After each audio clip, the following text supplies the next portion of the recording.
হ্যাঁ রে, তোর শাশুড়ি আর বড় যা রান্না করছে আর তুই বসে আছিস।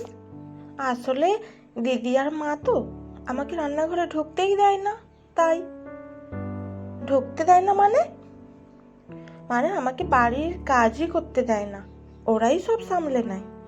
এক গাল হেসে জবাব দিল উর্মি। তাও মায়ের প্রত্যয় হয়েছে বলে মনে হলো না। একদিন পরেই মা বাড়ি ফিরে যেতে হাঁপ ছেড়ে বাঁচল উর্মি। ঠিক দুদিন পর উর্মির বড় যা নিসার দাদা এলেন ওদের বাড়িতে। ওনার নাকি এই শহরে কি কাজ রয়েছে, তাই সপ্তাহখানেক থাকবেন। উর্মি দেখলো সারা সপ্তাহ জুড়ে সে কি এলাহি খাওয়া দাওয়ার আয়োজন।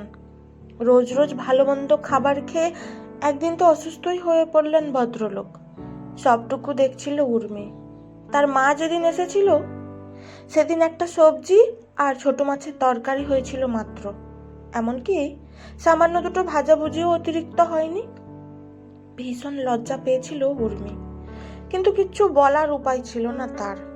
সে জানে মাকে যতই মিথ্যে প্রত্যয় দেওয়ার চেষ্টা করুক, মা হয়তো ঠিক বুঝে গিয়েছে সব। আর বুঝে গিয়ে কত কষ্টই না পাচ্ছেন কে জানে। উর্মি রোজ দেখে ওর বড় যা নিশাকে চোখে হারায় শ্বশুর শাশুড়ি। নিজেদের মেয়ে নেই বলেই হয়তো নিশাকে মেয়ের মতোই যত্ন করেন ওরা। কিন্তু উর্মির সে ভাগ্য কোথায়? রোজ নির্জন দুপুরে উর্মি যখন ঘরে একলা থাকে তখন সে ভাবে এই বিয়েটা করে কি সে কোনো ভুল করেছে? কিন্তু তার অপরাধটা কি?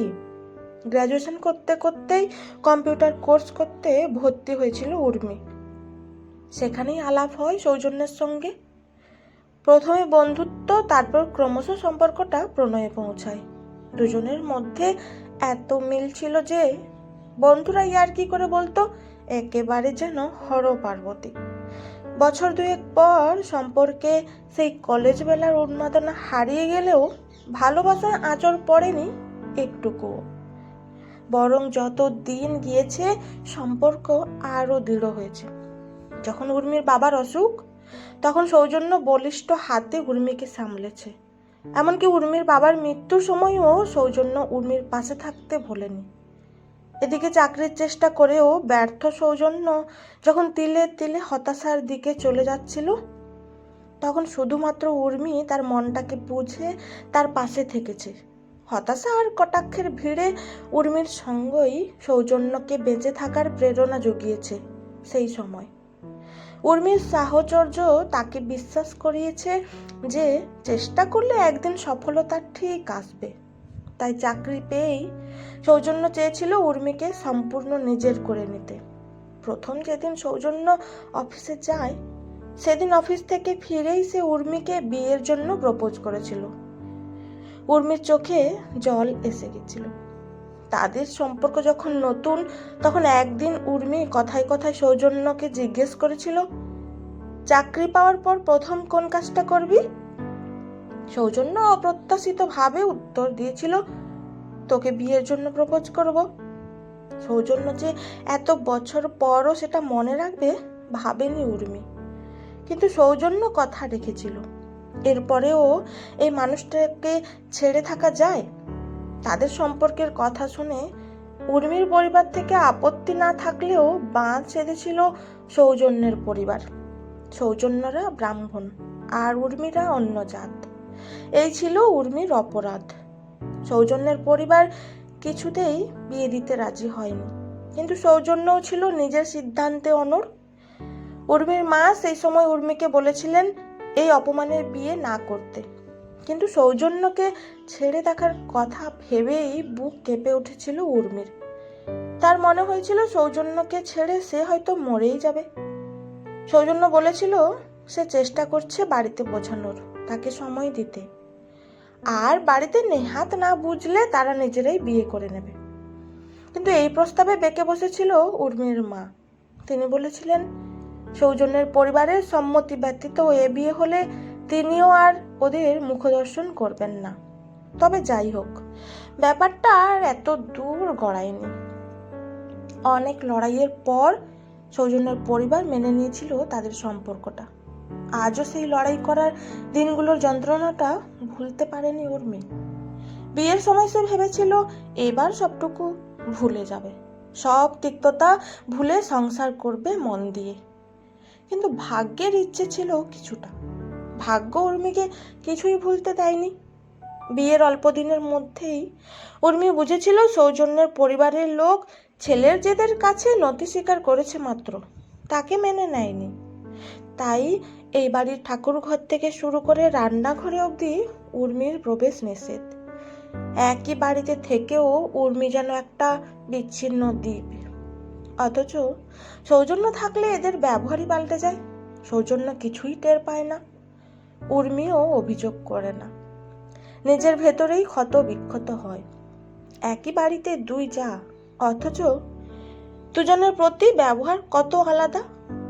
এই পক্ষপাত উর্মিকে কষ্ট দেয়, কিন্তু সে প্রতিবাদ করতে পারে না, কারণ এই পক্ষপাতের প্রতিবাদ হয় না। সে যদি প্রতিবাদ করতে যায় তবে সমাধান হয়তো একটাই বেরিয়ে আসবে, তাকে আর সৌজন্যকে আলাদা হয়ে যেতে হবে। কিন্তু উর্মি সংসার ভাঙতে শেখেনি, সে চায় না আলাদা হতে।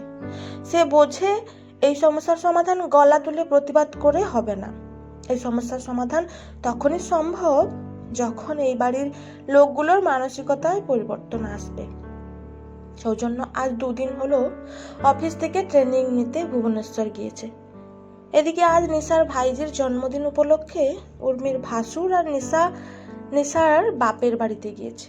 বাড়িটা আজ যেন অনেক ফাঁকা ফাঁকা লাগছে। সকাল থেকেই মন খারাপের মেঘ ঘিরে রয়েছে উর্মিকে। তারই মন খারাপ বুঝি দুপুরে আকাশের গায়েও লাগলো। প্রথম উত্তর পশ্চিম কোণে অল্প অল্প মেঘ দেখা দিয়েছিল, ক্রমশ সেই মেঘ ঘনীভূত হয়ে মুষলধারে বৃষ্টি নামলো। সেই সঙ্গে ঝড়ে লণ্ডভণ্ড হয়ে যেতে লাগলো চারিপাশ। উর্মি নিজের ঘরে বসে একটা বই পড়ছিল, আর তার শ্বশুর শাশুড়ি টিভি দেখছিলেন বাইরের ঘরে। আচমকা শাশুড়ির চিৎকার শুনে ছুটে গেল উর্মি। দেখলো শ্বশুর মশাই বুক চেপে ধরে মাটিতে উল্টে পড়েছেন। উর্মির বুঝতে অসুবিধা হলো না হার্ট অ্যাটাক হয়েছে ওনার। উর্মির নিজের বাবার সঙ্গেও একই জিনিস হয়েছিল। সেদিন অজ্ঞতার কারণে মানুষটাকে আর সুস্থ করতে পারেনি তারা। কিন্তু আজ উর্মি আর কোনো ঝুঁকি নিল না। কিছুদিন আগেই এক ডাক্তারের ইউটিউব চ্যানেলে দেখছিল হার্ট অ্যাটাকের রোগীর প্রাথমিক চিকিৎসা কেমন ভাবে করতে হয়।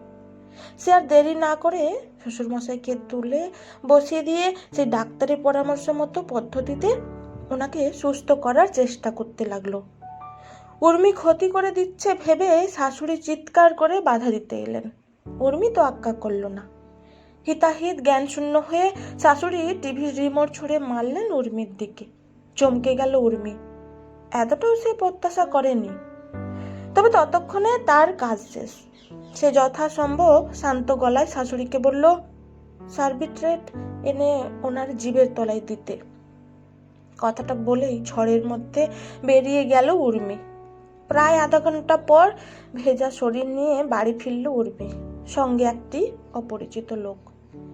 উর্মি শাশুড়ি মাকে জানালো হসপিটালে যাওয়ার জন্য গাড়ি ডেকে এনেছে সে।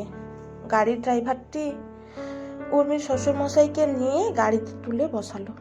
শাশুড়ি মায়ের চোখে এখনো অবিশ্বাস।